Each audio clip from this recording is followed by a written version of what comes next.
আমার বাড়িতে 2টা গাছ ছিল, সেই গাছ বিক্রি করে কিন্তু মোবাইল কিনেছিলাম। কেন কিনেছিলাম?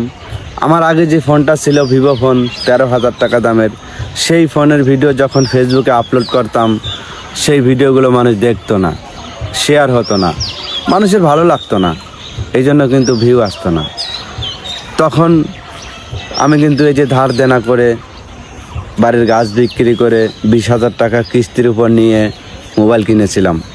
তখন থেকে কিন্তু আমার ভিডিওর ভিউ বাড়তে শুরু করে। এই জন্যই অনেক ভিডিওতে আপনাদেরকে বলে দেই, যাদের ভিডিওতে ভিউ কম, ভিউ আসে না, তাদেরকে বারবারই বলছি আপনারা ফোনের ক্যামেরাটা একটু ভালো করবেন, ভয়েস কন্ট্রোলটা একটু ভালো করবেন, তাহলে আপনাদের ভিডিওর কোয়ালিটি বেড়ে যাবে, ভিডিও মানুষ দেখবে, ভালো লাগবে, শেয়ার করে দিবে, এমনিতেই ভাইরাল হয়ে যাবে।